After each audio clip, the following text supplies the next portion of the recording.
is the Big O Show. This is the Big O Show. All right, Ira. Good morning, sir. How are you doing, my friend? I'm doing good. This might be the best basketball time I can ever recall in South Florida, between Nova Southeastern winning yesterday and going to the NCAA Division II championship game. By the way, that'll be on national CBS Sports, CBS 4 down here in South Florida. So we're talking about the Nova Southeastern Sharks playing on national TV. That's awfully cool. Undefeated number one team in the country. The team that Eric Spoelstra regularly visits before seasons to learn for his playbook. You have that. You have FAU last night, remarkable. Team from Boca at the Garden on Saturday playing for the Final Four. You have tonight against a really tough test. Houston is great. That is a great basketball program. I think it's going to be toughest of all these tests coming up. And then all of a sudden, I'm sitting there last night between the Panthers watching my Rangers, trying not to look the Stahl brothers in the eye when they were on the ice, and then to see the Knicks lose to Orlando and the Nets lose again to Cleveland reminds you that those two are not great teams. They can lose to anyone. That if the Heat take care of business, they could finish as high as the number 5 seed. And again, I know this is a stretch. If the Heat win the remaining games, they're not going to. But if they win the remaining 8 games, they are the number 5 seed in the Eastern Conference, no matter what happens in any other result. Just stay away from that stupid playing game. Just get 5 or 6. I don't care, but don't get. No. I think it's a big difference, Big O. Big O, I'm going to disagree with you. If you get 6, you're either playing the Bucks, the Celtics, or the Sixers. That's tough stuff. I think you would agree, Big O. If you get 5 and play the Cavaliers, you're going to have a competitive chance. So I think 5 really matters. There's always 2 kinds of teams in the playoffs. Teams that are in it to win it and teams that are glad to be there.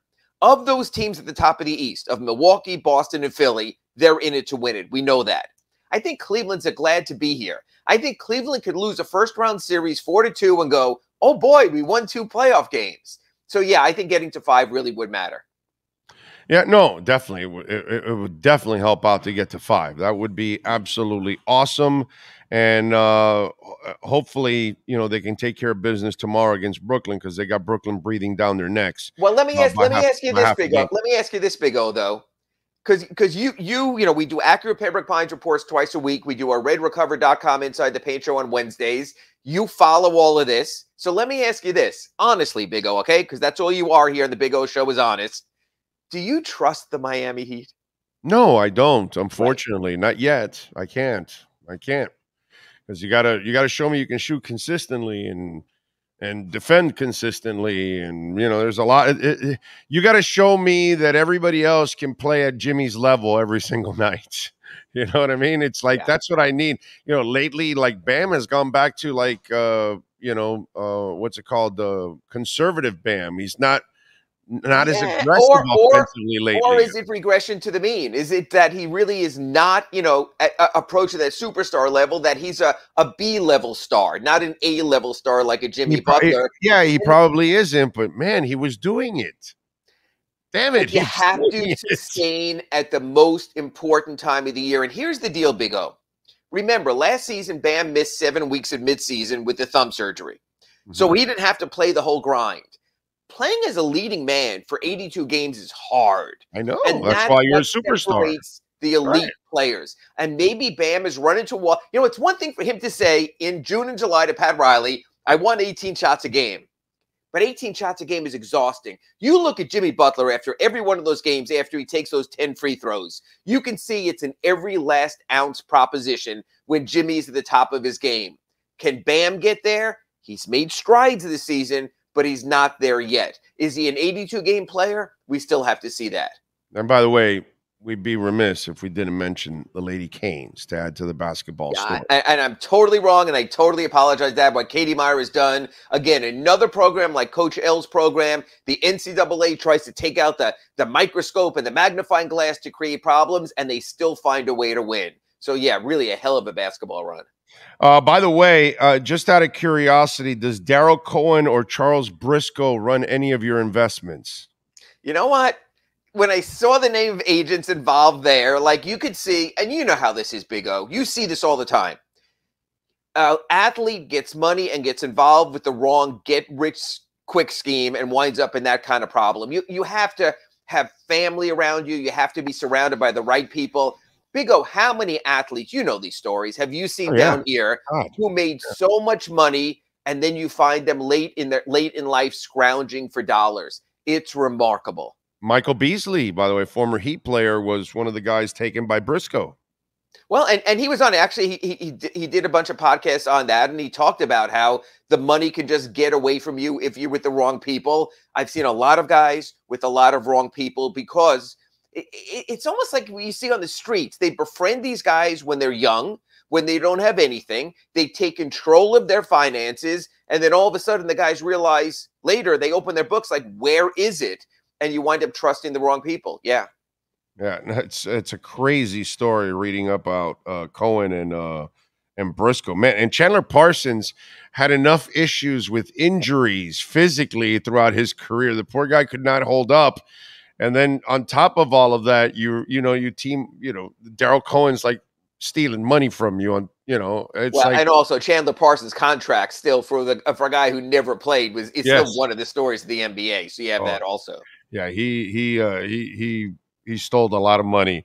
By the way, when are Hornets fans going to get to celebrate on MJ's sale of the team? Because, I mean, we could celebrate. I saw somebody write a silly article talking about has his image taken, or has what he accomplished on the court lost anything because he's been such a poor executive, and that's just ridiculous.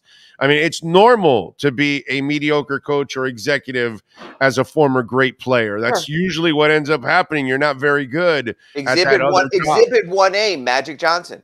Yeah, he tried the coaching. He tried the front officing. You know what, Big O, I'm going to interrupt you for a second here. There was a great story I read about Willis Reed, and it said Willis Reed was a great player and a very poor front office person for this reason.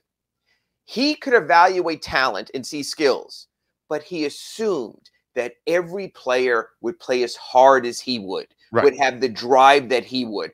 That's what happens to the Michael Jordans. They look at the draft, they look at players they trade for, and they're going, damn, with that skill set, he's going to be great, because Michael assumed they were going to be as cutthroat as he was. That's the hard thing for those great players to accept. Larry Bird, it drove him to distraction and eventually drove him out of coaching and even out of executiving with the Pacers, because you realize they're not you. They don't have that. And he had some success. Okay. At least Larry did a decent job. Like, Michael's been terrible, but like the Ozzie Newsomes and the Jerry Wests of the world, God, those are so few and far between. The great player that becomes the great executive or the great coach. God, it is so weird. Well, and Michael Jordan also treated every dollar like his last dollar, no matter how much he had. I mean, he operated that on the cheap in Charlotte. The question now is, without the cachet of Michael Jordan, is there any chance of a free agent going to Charlotte? So you do lose some of that. That's why he's keeping a minority stake, so they still can say Michael Jordan's team. But, man, I think the Hornets are really lost. Remember, they lost their franchise once when they went to New Orleans. They moved to the Hornets. Then they became the Pelicans. They reinvented.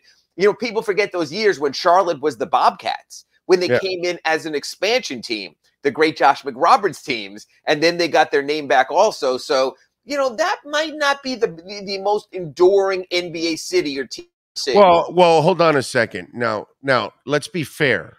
They hated George Shinn because he was also a cheapo and didn't get things, right over there. So you gave him a bad owner for many years, and then he also ends up moving the team. So then they get also bitch slapped there. And then you get Michael Jordan, who's been a terrible executive too at the same time.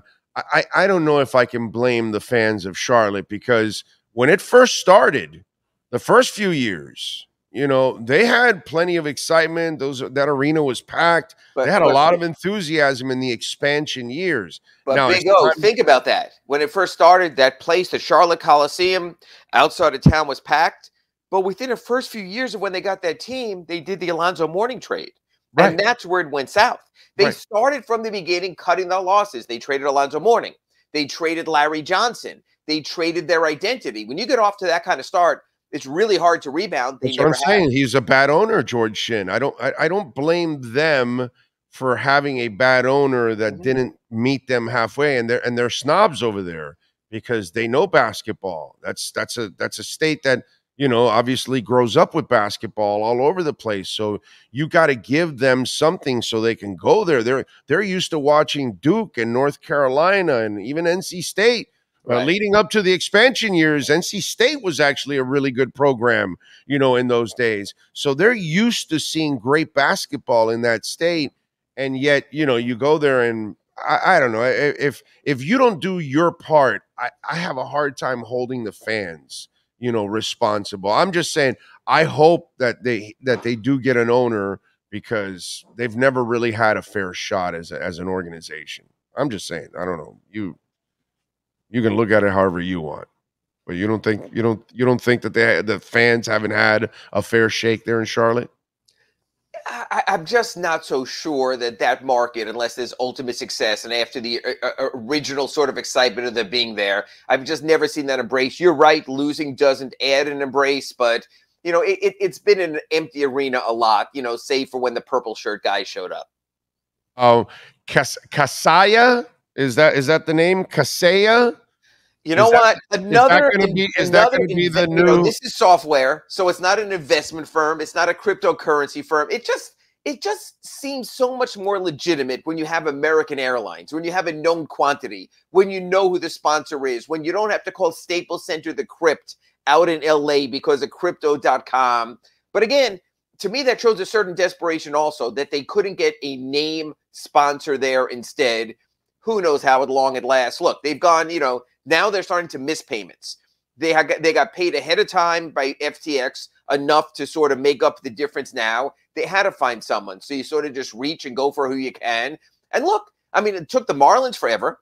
And the Panthers now. They don't have a product. I mean, the Heat are a great organization. The Panthers, who did have player success, still don't have, they're still FLA Live looking for one. So again, like you spoke about your economics report before I came on here, it's a different time economically also. Yeah, no, but I saw that and it's like, okay, I don't know them too well. Although we used to call the Washington, because it was MCI, we used to call it the phone booth, right? We'll come up with something. Yeah, I'm sure they'll come up with something in the process. All right, Kyle Lowry, is he about to move into the starting lineup? I don't think so for this reason, Big O. The Heat, of their 8 remaining games, have 2 back-to-back sets left. So I don't think you want to go with lineup A and lineup B. So until we know Kyle Lowry can play both games, and I'm going to give you a scenario here, Big O. We'll talk about this next week on our Acura Pembroke Pines report also, and our Inside the Paint show by RedRecover.com. The Heat are at Toronto next Tuesday and in New York next Wednesday. The Knicks game, I think we both would agree, is a much bigger game for tiebreakers and playoff seeding.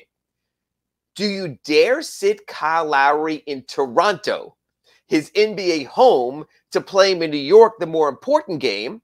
Or do you do the emotional thing and let him play in Toronto and sit him in New York when we saw how important he was in that Knicks game at the finish? Or does he play both ends of a back-to-back?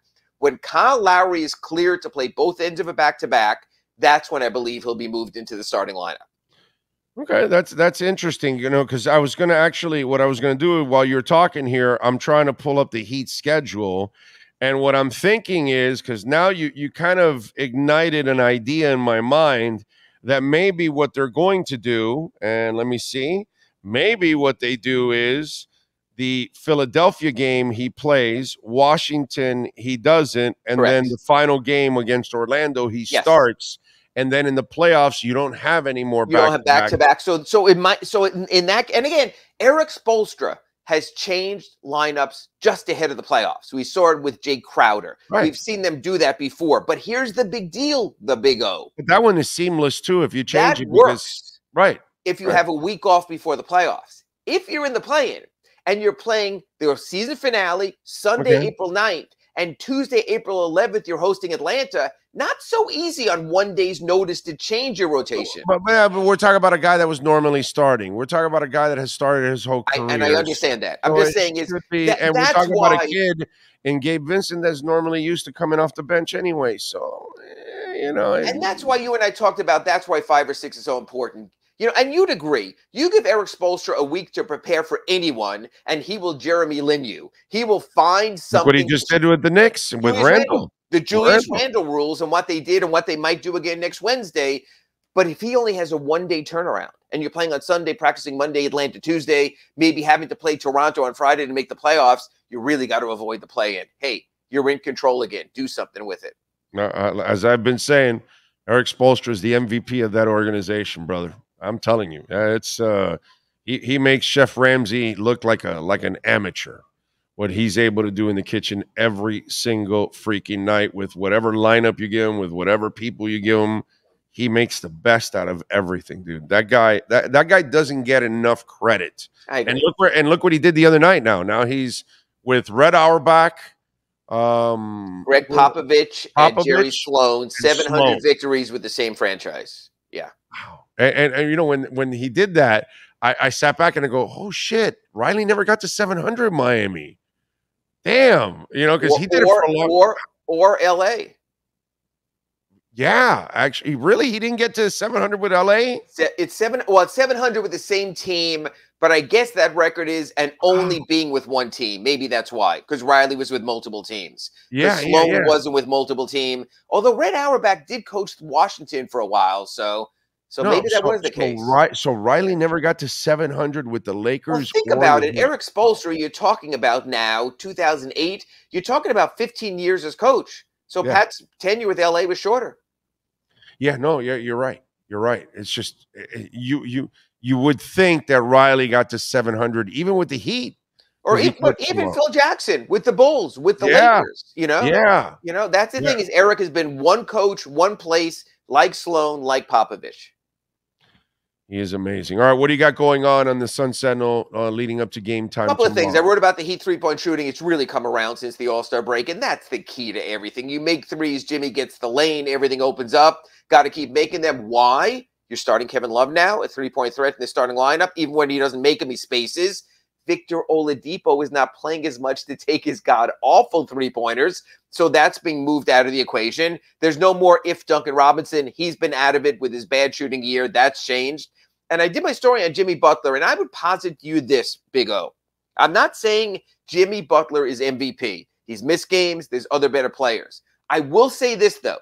When Jimmy Butler wants to play like an MVP, he's as good as anyone in this league. When Jimmy Butler has those moments, because remember, we're talking about a two-way player. Maybe you put Giannis ahead of him because he's a two-way player. But you have Jokic, who's more of a one-way player. Doncic, a one-way player.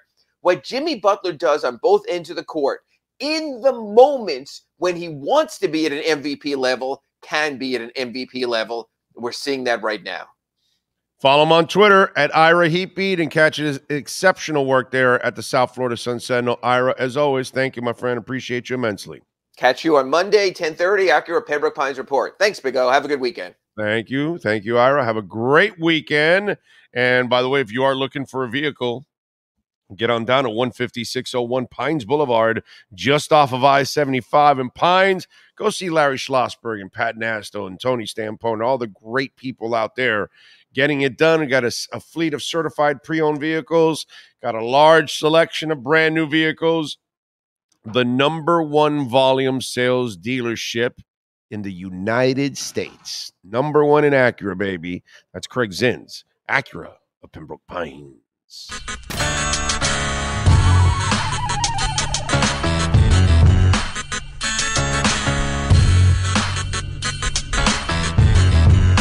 This is the Big O Show. This is the Big O Show.